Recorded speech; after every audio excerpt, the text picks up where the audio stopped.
Bongo Wende. Bongo Wende tiki biso oyo bengaki mujake na lelo aza sosote muta betela biso ba guitare na mino. Lelo azongisi molimo epa ya tata Nzambe. Ba souvenir ni nous nango ya Bongo Wende. Ba souvenir naza nango akomelanga banzembo. Banzembo ne dini. Banzembo neti Roméo et Juliette. Ah, oui. Banzembo neti Roméo et Juliette, banzembo neti Mista. Donc yé muta akomelanga ngo na bakisa ba parti ka mais origine eza penda ye quoi. Ya on azolo ba no asala kenga na zala style. Mais moyen boye baka ke non poto za une orchestre leader azali moyen boye ba ke non batumsu pe ba sala be fort pour ba bimsa be batumsu ezate. Malgré ba confinement, tout le monde yo présence na yo zali awa mais baninga na yo bato belé ba beti musique na Bongo Wende to mone bango te. Eloko no kolo bala bande ko bala musique. Ngande na yawa na représenter clan viva la musique na ba o bazangi. Toyebi te ba diverses situations et ko comme la bango.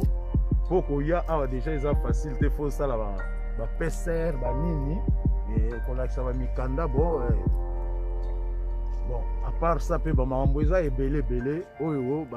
Vous avez trop attendu, vous avez beaucoup parlé. Après plusieurs moments de formation, de prières, de coaching spirituel et vocal, maintenant nous sommes arrivés à l'étape finale.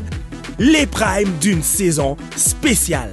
4 groupes, 4 ambassadeurs, 6 coachs, 60 talents époustouflants, 10 finalistes et 4 premiers gagnants. À l'issue des semaines intenses, le premier gagnant de cette première saison Madjabou Talent recevra un contrat de production de 3 ans. L'enregistrement, la promotion et la distribution d'un album de 6 titres par le label Madjabou Gospel. Une tournée nationale et internationale pour la promotion de son album en compagnie des ambassadeurs Madjabou Gospel et d'autres artistes de renommée internationale. Pour couronner le tout, une Kia Picanto 2021 et un chèque surprise. Il sera également nommé ambassadeur Madjabou Talent. Le deuxième recevra un contrat de production de 3 ans, l'enregistrement, la promotion et la distribution d'un album de 4 titres, une tournée nationale pour la promotion de son album, des collaborations avec les ambassadeurs Madjabou Gospel, une Kia Picanto et un chèque surprise. Le troisième recevra un contrat de production d'une durée de 2 ans avec les labels Madjabou Gospel. L'enregistrement, la promotion et la distribution d'un maxi single de 3 titres. Le tout accompagné d'une Kia Picanto et d'un chèque surprise. Le quatrième, un contrat de production d'une durée de 2 ans avec les labels Madjabou Gospel. L'enregistrement, la promotion, la distribution d'un maxi single de 2 titres. Et bien sûr, une Kia Picanto et un chèque surprise. Les 6 derniers finalistes bénéficieront de l'enregistrement d'un single, un contrat de production, un pass VIP pour le studio Neema by Madjabou, une tournée dans les différentes communes de la ville de Kinshasa, une cagnotte et bien d'autres surprises. Les 50 autres candidats restants bénéficieront d'un single et d'un chèque surprise. C'est maintenant ou jamais. Cher public, retenez bien le nom et les numéros de vos talents préférés. Pour voter, rendez-vous sur l'App Store ou les Play Store. Téléchargez l'application Madjabou Talent et les tours est joué.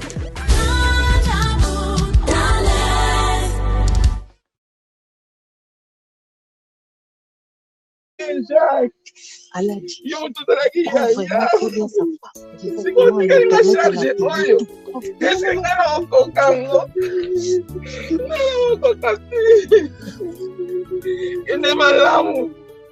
Que ton amour repose en paix, Jacques, comme il y a un homme à la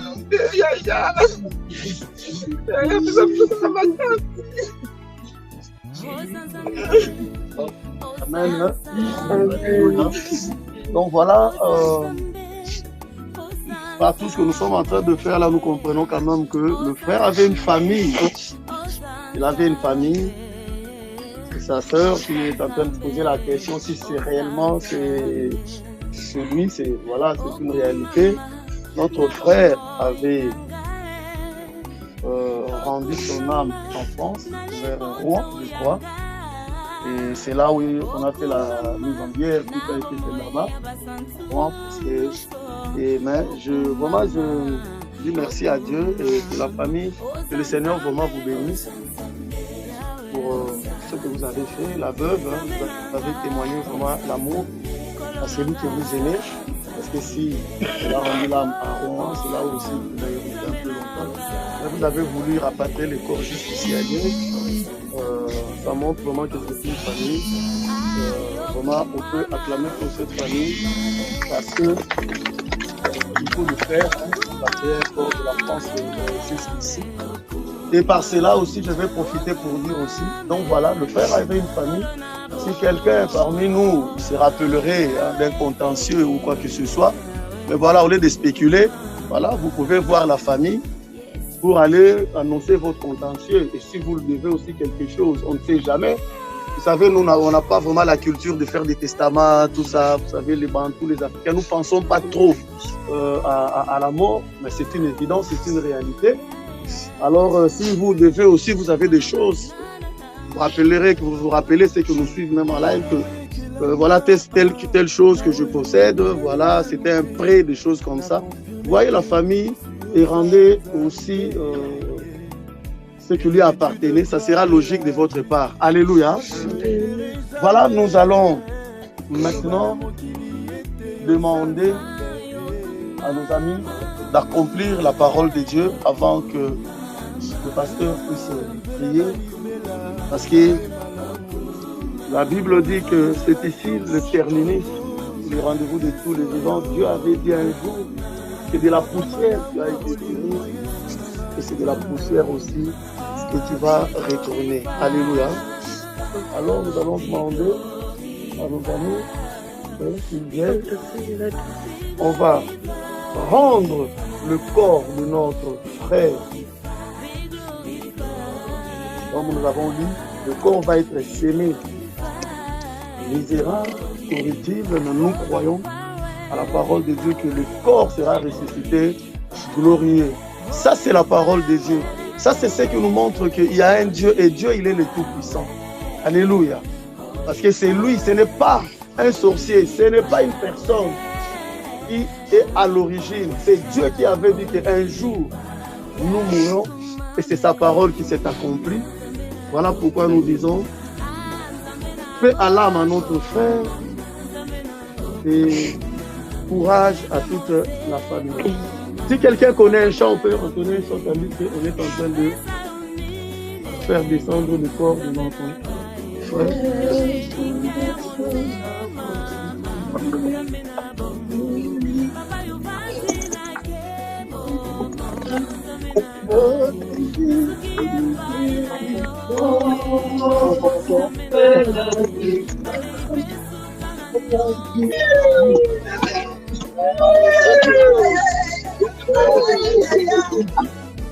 S'il vous plaît, il y a que Dieu qui peut donner la force pour continuer à vivre. Voilà pourquoi nous voulons demander à Dieu d'être dans nos cœurs pour nous donner la force. Vous savez, ce sont des moments très difficiles. Il est arrivé un jour dans la vie, Josué vivait avec Moïse et Moïse venait de mourir. Et Josué était resté sans force pendant de longs moments. Il a fallu que Dieu lui-même vienne, qu'il intervienne, qu'il dise à Josué, lève-toi Josué, bon courage. Car mon serviteur Moïse n'est plus. La vie doit continuer. Vous savez, ce n'est pas facile. Voilà pourquoi nous allons demander au pasteur de prier pour que la famille prenne courage. Qu'après cet événement, la vie continue. Et nous voulons arrêter aussi s'il y a une chaîne, s'il y a un plan, s'il y a un projet de chaos. Nous allons demander au pasteur de prier afin que la famille soit sécurisée. Refusons qu'après ce départ, il y ait une dislocation. Nous voulons que la famille soit forte et que la famille soit unie. Nous ne voulons pas qu'il y ait de malentendus ou de désordre après. Nous avons dit c'est Dieu qui a repris. On a tout fait. Vous avez prié. On a voulu qu'il reste en vie. Mais il y a un maître qui a décidé autrement. Donc nous refusons parce que vous savez, après des moments comme ça, l'ennemi peut venir s'aimer encore de confusion et les gens vont s'entretuer pour rien. David avait dit, je ne ferai pas revenir mon fils. Nous, on ne va pas faire revenir notre frère. il est parti. On peut se battre comme on veut, on ne le fera pas revenir. Mais une chose vraie, une chose certaine, nous allons aller les rejoindre. Voilà pourquoi nous avons intérêt de nous saisir, de nous soutenir la main dans la main et d'aller vers l'avant, de penser ce qu'il voulait, le projet qu'il avait, ce qu'il a voulu faire, qu'il n'a pas pu faire. Si nous l'aimons et si nous avons la capacité de le faire, faisons-le en sa mémoire.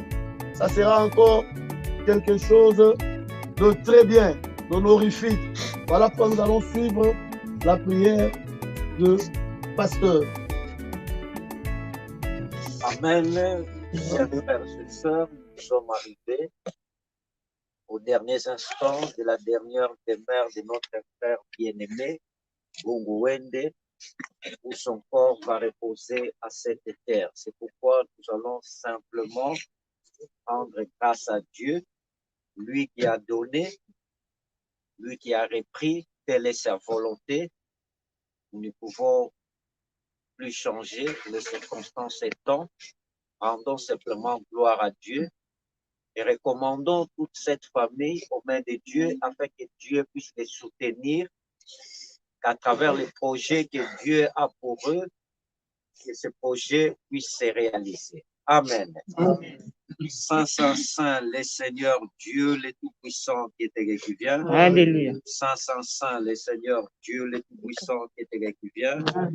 Saint, Saint, Saint, le Seigneur Dieu, le Tout-Puissant qui est et qui vient. Alléluia.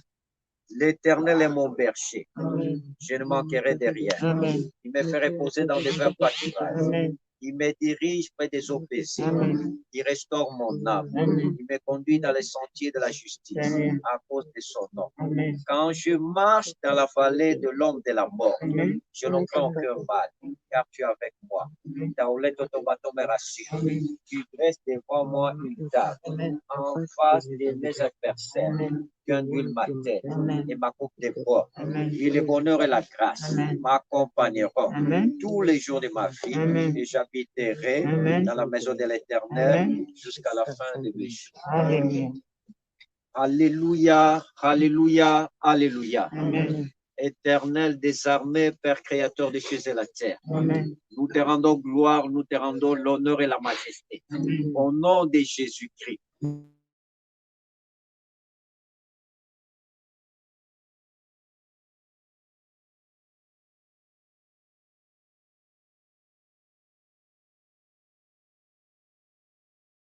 Aujourd'hui s'achève sa vie terrestre. Il va commencer un nouveau départ dans l'éternité. C'est pourquoi Jésus, je recommande toute cette famille entre tes saintes mains. Toi qui es le Dieu d'amour, le Dieu de paix. Toi qui as donné, toi qui as repris. Ce qui reste, nous les recommandons entre tes saintes mains. Et Jésus, que ta grâce, ta miséricorde et ta main puissante soient sur eux. Que cette hémorragie, Seigneur, des morts subites puisse s'arrêter, Seigneur. Nous les recommandons que tu puisses les préserver, les garder en ton sein, Seigneur. Tu connais les projets que tu as formés pour eux, projets de bonheur et non de malheur, afin de leur donner une espérance et un avenir. Jésus, nous les recommandons entre tes saintes mains, que des projets de bonheur puissent se réaliser, que tu puisses les soutenir spirituellement, que tu puisses consoler leur cœur brisé, leur cœur abattu, que toutes les brèches qui étaient ouvertes soient fermées à partir d'aujourd'hui. Au nom puissant de Jésus, je les recommande toi entre tes saintes mains. Tous les amis et connaissants, que ce soit sa famille musicale, qui s'est déplacée, même qui ne s'est pas pu se déplacer, nous les recommandons entre tes saintes mains. Toi qui leur as donné, Seigneur, ces talents vertueux. Jésus, nous recommandons entre tes saintes mains. Heureux ceux qui meurent dans le Seigneur, les morts dans le Seigneur, et leurs œuvres les suivront. Que ça soit que sa carrière musicale, toutes les œuvres qu'il a pu laisser dans ce monde nom de Jésus, tout s'arrête à partir d'aujourd'hui. C'est pourquoi Jésus, tout cela, Seigneur, a été demandé en ton nom glorieux et puissant Jésus, que l'unité soit dans cette famille, qu'ils soient unis, Seigneur, qu'ils forment un tout. Là où il y avait des discordes, Jésus, que tu puisses apporter l'harmonie et la paix. Nous avons ainsi prié au nom de Jésus, toi qui es mort et ressuscité, assis à la droite du Père. Par un homme est venue la mort, mais par un deuxième homme est venue la résurrection des morts. Et cette espérance que tu nous accordes encore aujourd'hui, que nous révérons notre bien-aimé dans la résurrection des morts. Nous avons ainsi prié au nom de Jésus-Christ dans la communion du Saint-Esprit. Nous disons Amen. On ne va pas chercher que nous sommes ici. Donc on va essayer de prendre le dernier moment. Je ne sais pas si on peut mettre le petit fleur à l'intérieur pour poser la question. Si on ne peut pas le mettre. Donc j'aimerais un peu les amis de mon place, si on peut mettre les petites fleurs en signe avant de d'enterrer. Si on peut le mettre comme ça, chacun va prendre une petite fleur. Ça sera un signe pour vous de mettre la terre pour partir.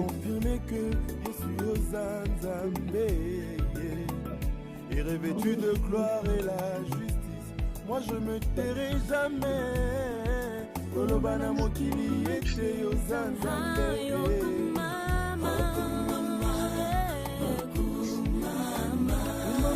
Libela na libela, kande malamu. Monzoto na tongo, yesoyo. Papa malamu abolingo yesu na ngai. Ah, be glorified, be glorified.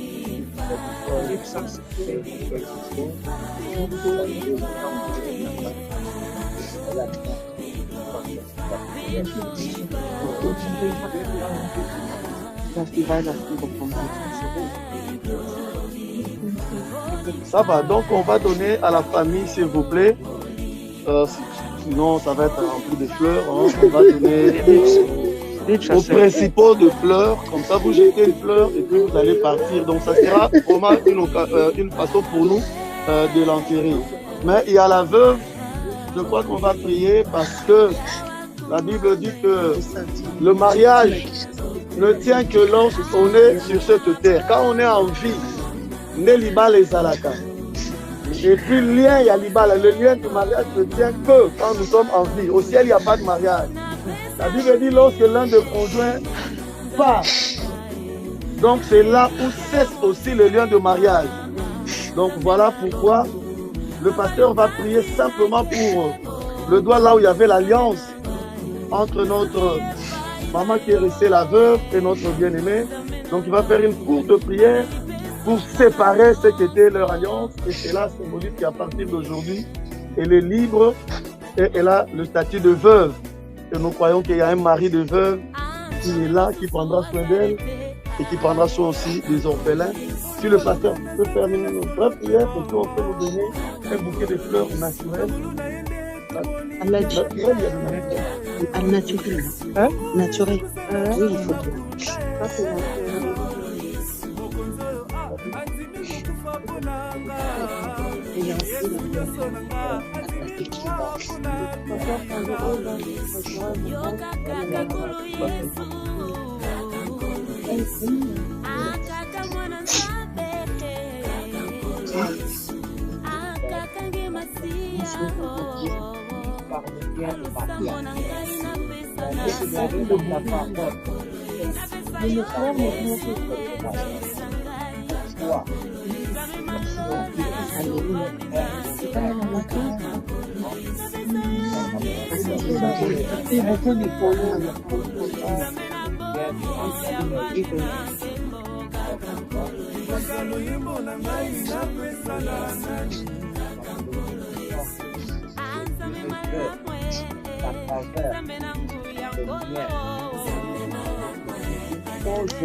a déclaré que Dieu le Père a écrit la sorte de la Bible.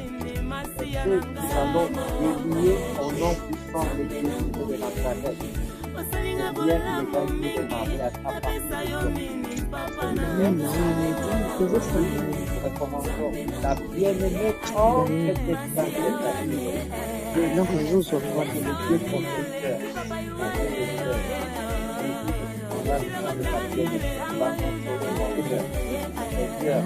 Là où il y a la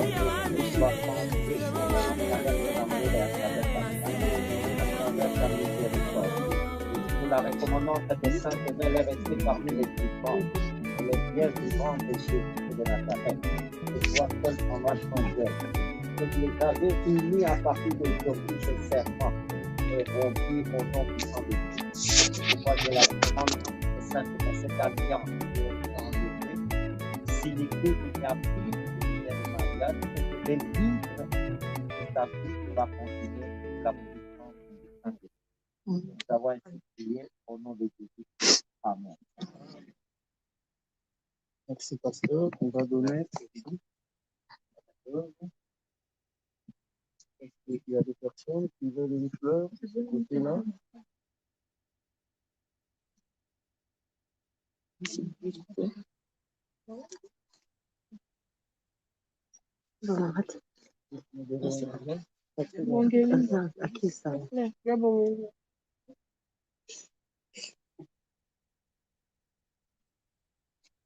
Attention.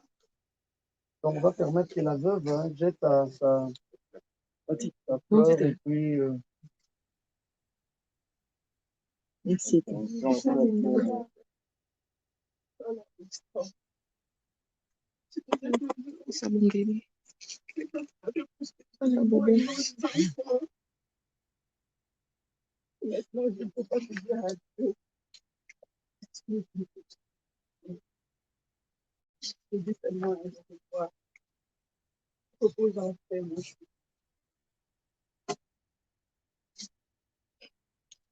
Voilà, on va laisser Maman Charlotte aussi. Hein. Maman. Voilà, Maman, vous pouvez aussi jeter votre frère. On va laisser les grandes personnes comme ça.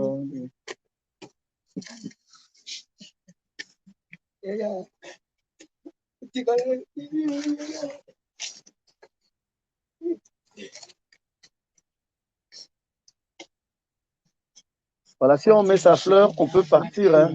On peut partir comme ça. On laisse les autres aussi venir se recueillir. Sinon, ouvrez un peu un passage ici comme ça. On peut venir comme ça et puis partir comme ça. Je vois que attends,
je vais éviter.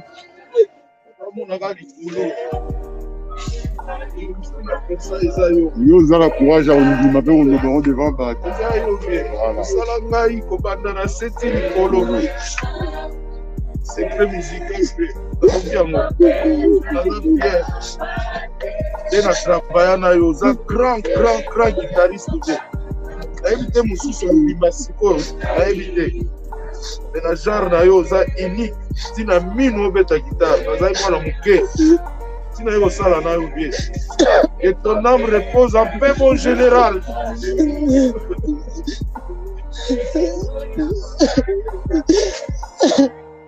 ngai protéger inga nazali moke tina koli. Merci beaucoup. Merci mon gars, merci beaucoup. Merci mon général.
Matondo mingi bandeko balandi nyonso tozali en direct ya avis du public ya bino ndeko Kongo Alenga mwana Fumukimbangu. Tozali na Stino Mubi as de la Kurunta. Sino mbote. Mbote mingi napesi mbote na balandi nyonso ya avis du public. So bomoni ngai awa bomoni bino mona naza na cimetière. Na ye fête te na ye anniversaire te. Na ye kokunda vie na ngai Bongo Wende. Bongo Wende atiki biso oyo bengaki mujake na lelo aza susu te mutu abetela biso ba guitare na mino. Lelo azongisi molimo epai ya tata Nzambe. Ba souvenir nini oza nango oyo ya Bongo Wende? Ba souvenir naza nango akomelanga banzembo. Banzembo nini? Ali banzembo neti Roméo et Juliette. Ah, oui. Banzembo neti Roméo et Juliette, banzembo neti Mista. Donc ye mutu akomelanga yango. Na bakisa ba parti ka mais origine eza penda ye quoi. Yango nazolo bageno asala kenga na zala style. Mais moyen boye baka ke no po tozali na orchestre leader azali moyen boye bageno batumsu pe basala be fort po babimsa be batumsu ezate. Malgré ba confinement, tomoni yo présence na yo zali awa, mais baninga na yo bato belé babeti musique na Bongo Wende tomoni bango te. Eloko ni okoloba na bande ko viva la musique. Ngande na yawa na représenter clan viva la musique na bao bazangi. Toyebi te ba diverses situations ekokomela bango. Poko ya awa déjà eza facile te faut ça la ba PCR ba nini et kolakisa ba mikanda bon bon à part ça pe ba mambo eza ebele oyo bazana bazui moi empêchement wana. Mais ngai nasalaki effort ya kokoma na komi na représenter ba o tout bazalaki te. Donc soki nazalaki te soki moko na biso azalaki te mabe mingi. Mais déjà ngai l'élève du maître Stino Mubi, l'élève du maître le plus intelligent, mon itina uti kini naza siko na studio na kati studio pour na vie nanga kufi. Aza vie moko boyete mais vie nanga. Sino Mubi tozaki na yo tango Kinkesera kufaki tomoni ke yo o respectaka ba ve na yo nyoso bazokende. Ozaki na bembe ya Kinkesera lelo tomoni yo na Bongo Wende vraiment tozomona yo toujours présent na makambo etali ba icône na yo ya musique. Pourquoi kaka yo Stino bandeko musu tozomona bango? Non, bandeko musu pe bayaka na bango na yebite mais nga mère na nga yebisanga muto azalaka na yo muto alingi yo soka zuli kambo. Sala tout, ata lelo te, ata lobi te, mais kende komona ye. Mais na sepela mingi na ya, pope batu mususu pe ba mona ke nga pe na yaki. Nga na mona batu pe ba mona nga. Voilà. Parce que amour, histoire d'amour eza na kati. Lelo nazo beta banzembo lelo batu balela ba style nanga ba nini. Batu ba idanga eza ba Bongo Wende, ba Shakara Mutela, ba Joseph Fataki. Do batu moko boye ba simba nga mais batu bomona ka hotelemi. Mais uzana batu moko boye. Ndeba baka musapi moko sokola ke longité. Mais dans ça moi je suis pas hypocrite. Parce que batu tout ba yebinga, ba yebi ba œuvre na ngai sikoyo euta epa ya batu wana.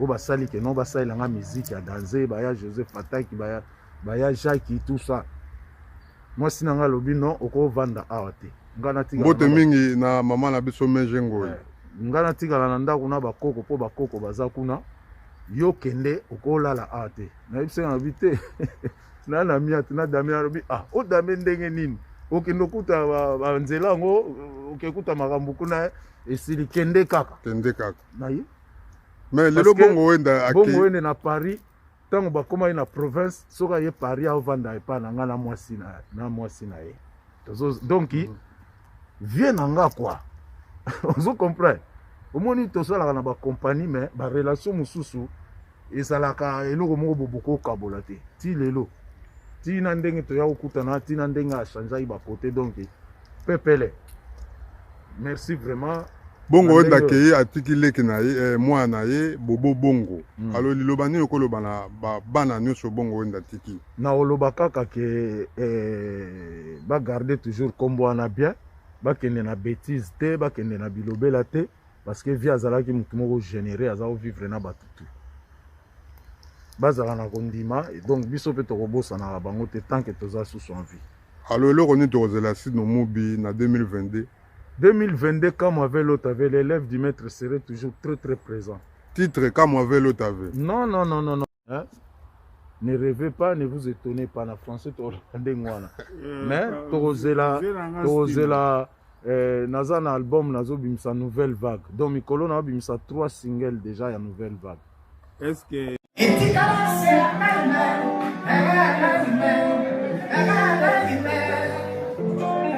Talakase bolingo, botalase bolingo, batalase bolingo, yakuba na motema, epusi malango boye, ime. Talakase bolingo, botalase bolingo, batalase bolingo, yakuba na motema, epusi malango boye, ime.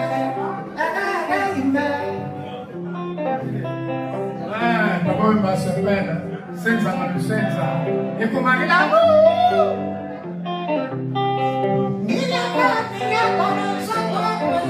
Senza mano, senza quando io commence con la lega, io non conosco già cultura.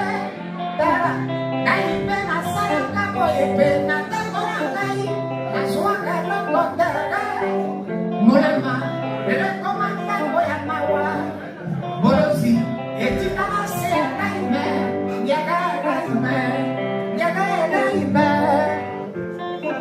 Talaka sebolingo, sambela sebolingo, yakumba na motema, yepusi malango boye, Mungu alikuwa papa na yeye. Na mitina sika nayo, pena pesi ya rezo, zela na kozonga, Ekiba. Talaka sebolingo, sambela yakumba na molema, epusi malango boye,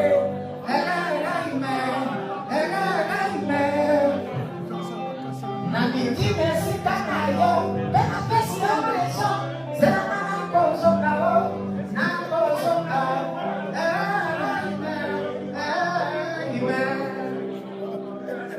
Petit moment de la peinture, ma beaucoup, moment de la peinture. Peinture à Yébi, moment de la. Maintenant, nous passons le refrain là. Tous nous gardons le refrain. Après, nous avons mobile là. À Yébi danger.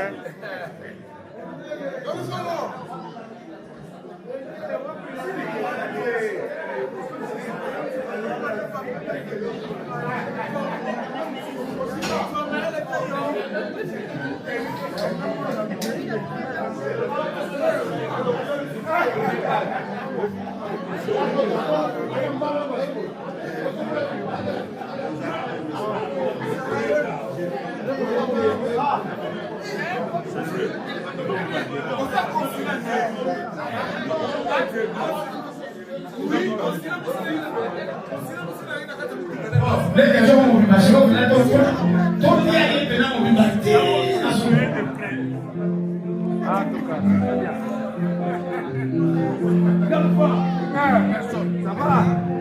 Ouais, merci.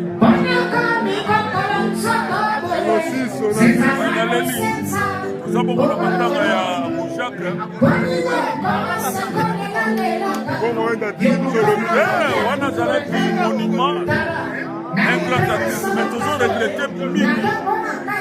Tout le monde a accueilli. Ma musicien Belé, il y a Stikas, Adam Moro. Tu voyais,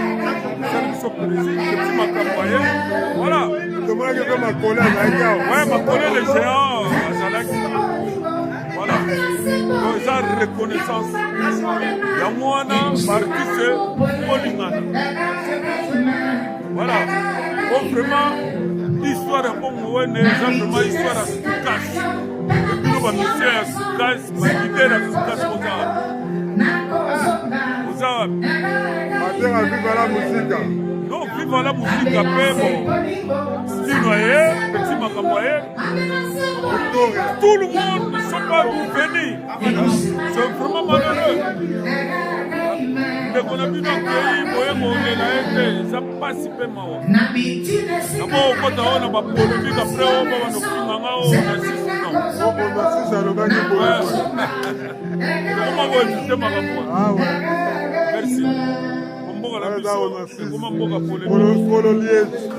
merci. Merci, merci.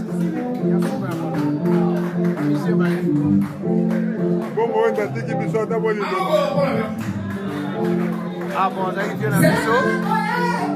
Et ça dit qu'à Mawa, et bien tellement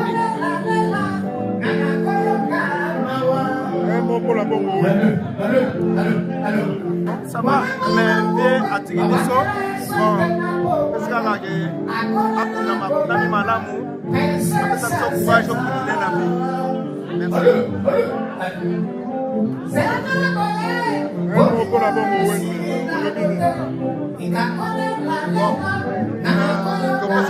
Merci parce que le temps d'ailleurs est couru. Donc, nous sommes au Tigali à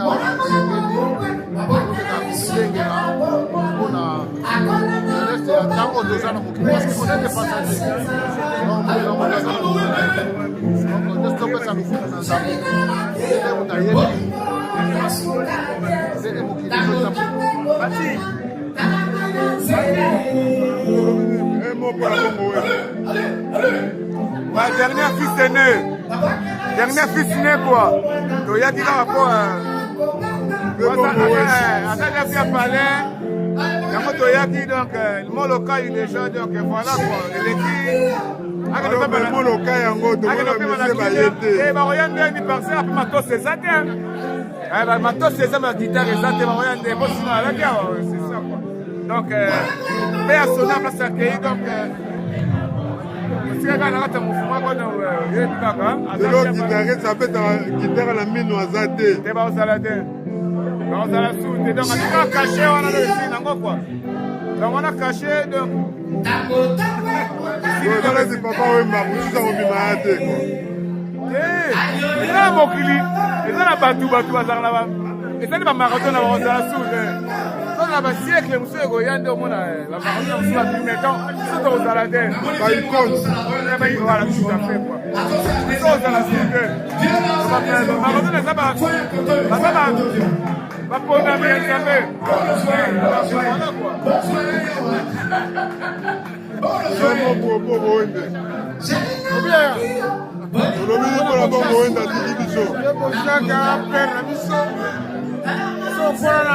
La musique, la musique c'est de la footballeur. Mais à ça peut pas kilo. Camarade à botre, cocoyer, à caisse naïe. C'est pour représenter ma balle dans l'issue. Ça va passer. Donc il y a liwa, final liwa. Donc cela me répond en fait quoi. Merci à trop. Bonne samedi.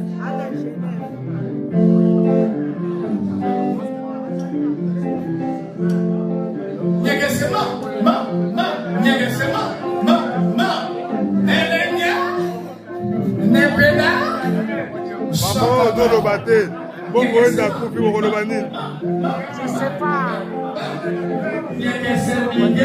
Bongo un dernier mot. Je remercie le Seigneur parce qu'on connaît la date d'anniversaire, mais on ne connaît pas la date de la mort. C'est Dieu lui-même qui connaît cette date-là. Merci. Merci, très gentil. Un dernier mot pour Bongo Wende. Son nom repose en paix. L'important qu'il est parti dans le Seigneur avec l'œuvre de Seigneur dans sa bouche. Voilà. Que Dieu soit béni.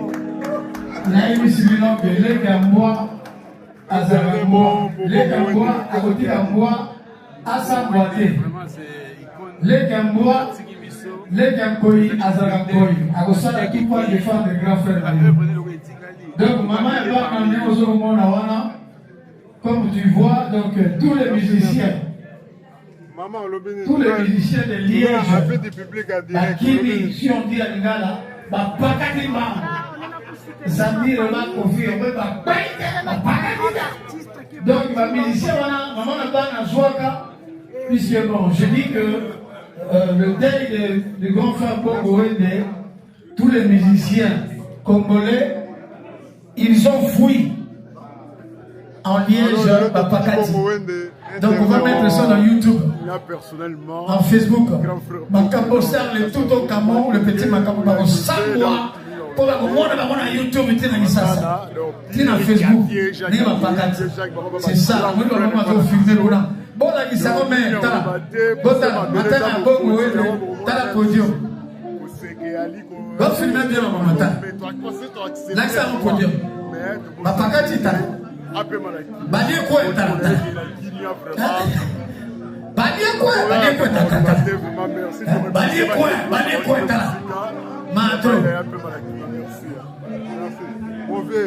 un dernier mot pour l'artiste Bongo Wende.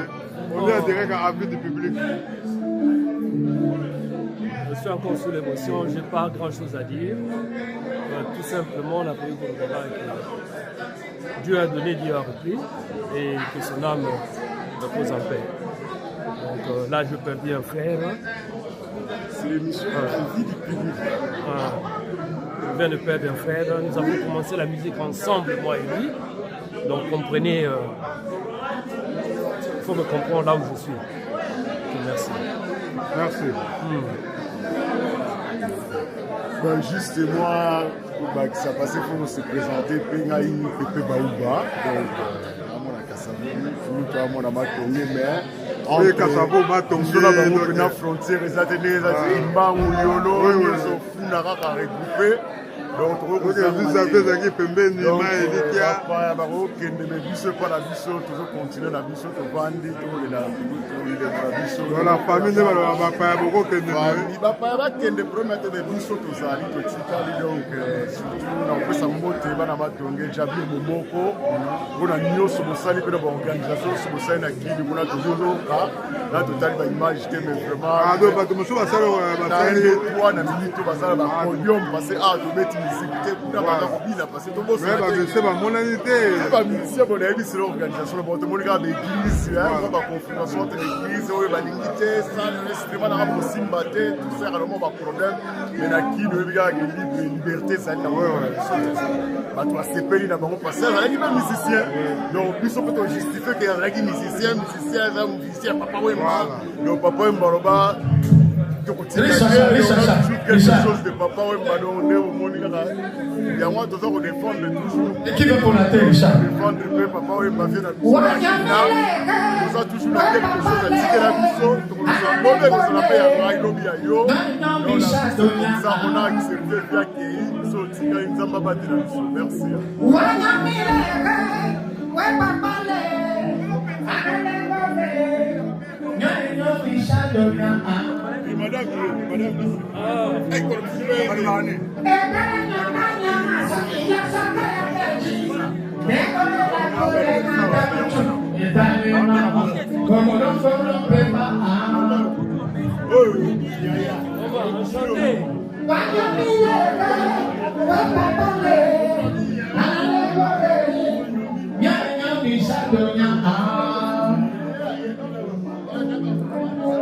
On va direct à l'appui du public. On va venir pour un dernier mot mot pour la bombe wende bien absaki Azali Kambolo Bate, merci. voilà un dernier mot pour la bombe wende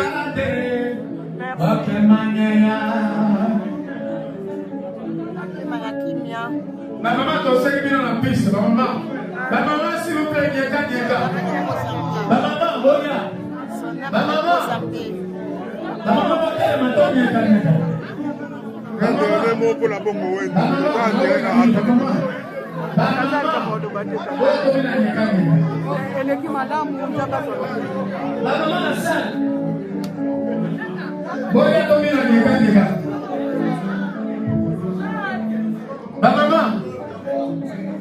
Maman, on va aller maquiller. Maman, il va venir à Nieka.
Après ce que Mikili, Yepe, Aye Mikili, Akomaki, Jolis de Mounene, Akomaki Bobete Paya, Taboulé, Rochero, Bobete Mabogo, et pas Taboulé, Rochero, et puis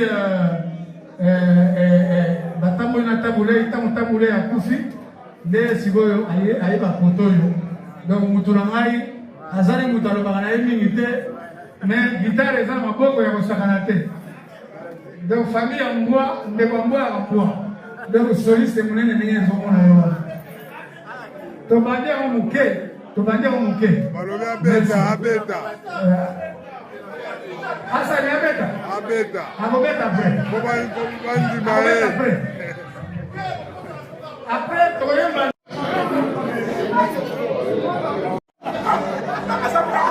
Nalela ngana nanye douleur na motema nalela kopatama noki batama no banda me akokodile mutazali mordi na samueli wa ataki tena sengo bato ba kokima bato ba na pona bina nanye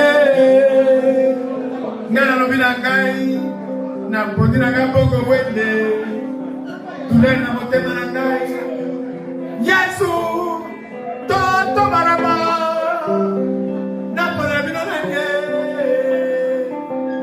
na pona bino na ye liwa ezali nzela moto nyonso baninga botala ndenge na kolela bongo wende douleur na kata motema na ngai ye pinzolo na kabwana nani le kabongo wende petit makambo le kabongo ele richard tule nangai moko akabra maninga ba kapiso ina ngai ndenge na kolela ndenge basundoli biso ba musicien alie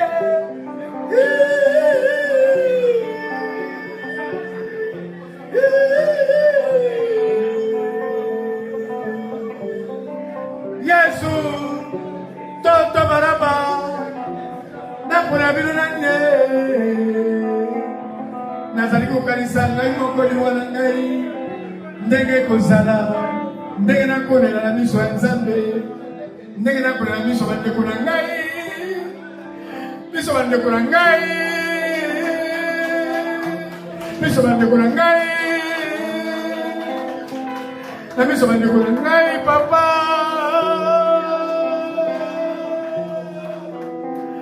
balobi kosana kokufa kosaliwa okomona realite ya mokili balobi kosa kokufa okomona makambo bamonaka te okokamwa okomona bato balingaka yo te okoyeba verite ya mokili banda na ya na poto dalela boye te nano na lindanda na kati ya mokili ya poto nakolela bongo wende nakolela bongo wende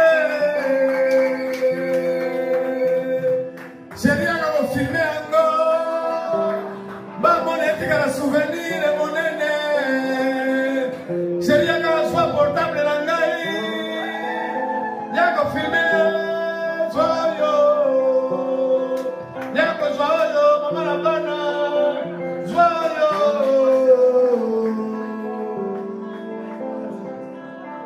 bomengo bato mokili ekotikala abose toyaki motakala tokende bomotakala kosaliwa ona verite ya mokili bamona mbwa bafila kombondu mama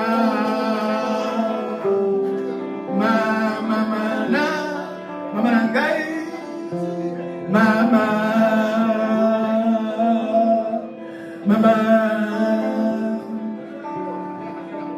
walikama motindo ya somo boye mama zwa oyo filme yango filme loko wana Yesu toto baraba nakola bino danye bato bakozongisa barabas azalaki voyou azalaki assassin likamwa ya mokili bato bapona Yesu baponi barabas omoni mabe ya bato mokili l'ingratitude lekiyemba na litanda ngana de la bongo wende yana ngai monene bakitarisi bakwekisi biso toyaki motakala nanga tokende motakala ndenge mosusu mbala mosusu mbala suka bamonanga na vi na bino yangoyo oyebi te pamana azali Nzambe te pasi ya mokili toyeka kokuta mokili yango lokola mpe kotikala ekotikala nango biloko ya mokili ngai peti makambo letutokamo makambo star akola ye na ye bongo wende bojake bongo wende bojake ça c'est bon ça merci mingi alors un mot pour bongo wende biso nyonso toyaki motakala tokende motakala moto oyo okende na bino basi. Comme on dit toujours, l'artiste ne meurt pas, il a laissé des œuvres. Via Betty Musique Yakitoko Mingi, fait qu'on rende hommage, paix éternelle à son âme. Merci. Alors, président, colonel,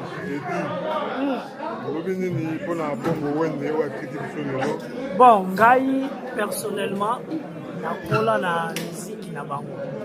Donc, ndete bi musique eza culture en mboka. Culture ya mboka na biso tant ba vieux baza ko zai bana miketo ko na bango. Atile batiki biso donc cité ba papa Wemba, ba Emelea. Même les lots, qui sont en vie. Donc, forger moi, ma vie, la musique et la banque. Surtout, nous avons la bandar, la musique, la musique, la bandar. Donc, ils ont gagné beaucoup de choses. Et là, on a le non, là, on a la musique, bon, message, message, moi, passe ma casse. Ça lui passe ma casse. Il y a un dengue parcours, il y a un vieux Congo, il y a la musique. Bon, Bassar, la remercier Mingistino, là, de là, pour Dana, petit Macambo. Ça, là, basali, na volonté, là, on va la kisser. Bon, tout ça, un peu de suite, la mission, là, soit à Liège. Mais, il y a un problème, il y a l'organisation. Il y a ma faute, mais l'organisation était, il y a un peu, il y a quoi. Mais on a essayé de pallier. Si quoi, il va misser, c'est bon, on est dans la légende. Dans la légende de la musique congolaise, à Salamini, on se retrouve dans la Wébélé, aïe. En tout cas, paix à son âme et toutes mes condoléances à la famille. On a battu dans les cas de Liège, paix, dans les cas de Liège, c'est un honneur de saluer Awa. Donc, en tout cas, ils sont portés dans le cœur, malgré ma foi que ça, mais on est là jusqu'au bout. J'espère que ma mission, Baye, Batia Boufata qui va s'arrêter, Baye, Batiti Lolas, Bazoli, dans la musique est merci, merci. En tout cas, nga naza na mawate me naza na isengo ya kozala parmi bino quoi.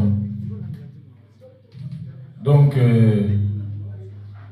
namoni bato ebele baoloba nanga merci merci naza kondima kaka mpona ndima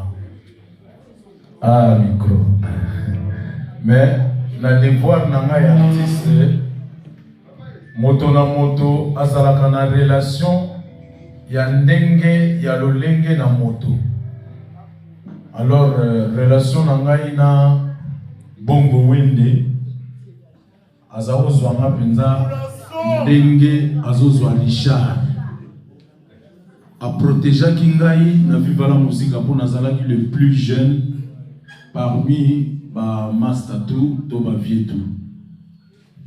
Ezalaki ye na papa Wemba baza ko protéger ngai ba mvuka banga te ba lobela nga ba maloba moko boye te po bon na moloka yoyoka tout tant so kimi sans butu moto abenga na yo a protéger ngai na loba tout te a soanelanga a bundelanga a komelanga pe banzembo.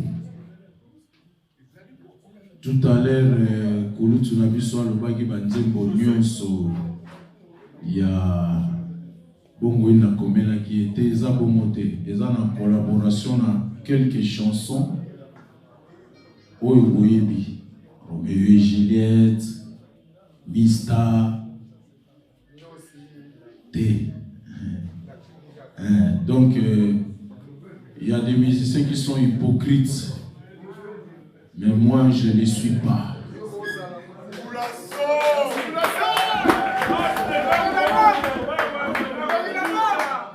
Presque carrière tout. Na sali yango na poto na miso na bino tout. Donc jamais na okokana na mutu ya sali carrière ya Kinshasa na ngai. Parce que naza na mentalité moko na yo na nga tozandenge moko. Et là, ils ont kabola biso kaka tant na mati kotoyo bino bokomi na ngambo ngape na komi na ngambo mais soki na longwe awa na bimi kaka tozandeni moko. Alors soki na ye ndenge na lobi relation ya moto na moto ezali na ndenge na moko naza na fier ya kozala parmi bino na mimoni sa parmi bino ngape na mona pe baninga mususu. Vraiment merci beaucoup na bato ba se déplacer qui ko baya rolela grande légende ya mboka na biso Bongo Wende. Vraiment merci beaucoup.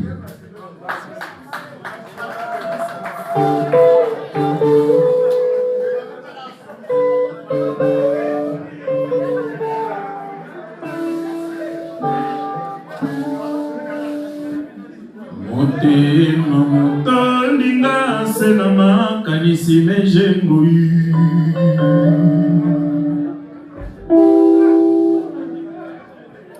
Ngana pesaki yo bolingo soki selinga bokono susi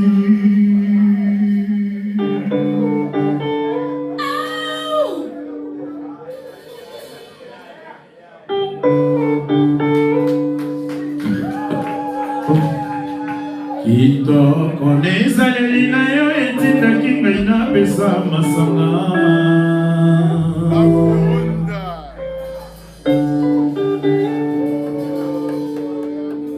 mokolo yango edino matondo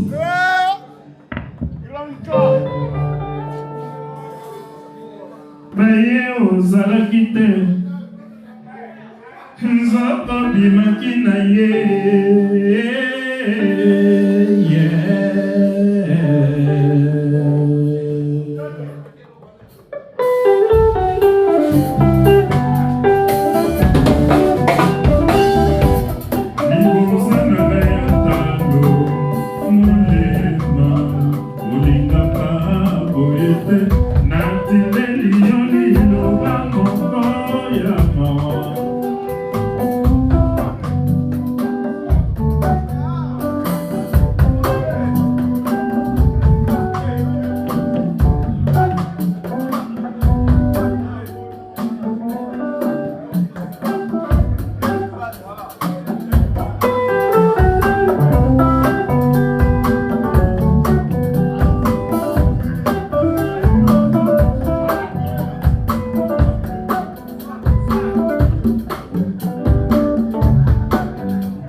Nijengo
barecord ti lelo eza eseko kobeta miziki na légende ozozwa bapoint ozozwa grandeur ozozwa connaissance ya mwana atikeli biso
Ah ouais, Kakebeti.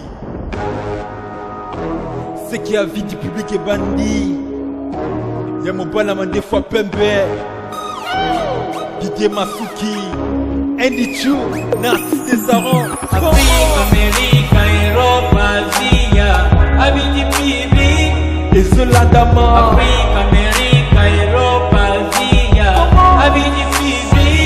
Et Zolandama. Afrique, Amérique, Europe, Asie, Abidi Bibi. Et Zolandama. Afrique, Amérique, Europe, Asie, Abidi Bibi. Dekunaga naza kuye biso. Dekunaga kilema chukineko. Kutala na biso. Avis de public. Dekunaga ko kilema chukinde. Parce que le long deko état de fin. Parce que le long deko toko sepela. Yo mo coupé oye bunenga vie de public. Et benga kya bami si c'est pas comédien. Deko comment Avis de public. Didier Masuki. Abidi Bibi. Chez Didier Masuki. Abidi Bibi. Didier Masuki. Abidi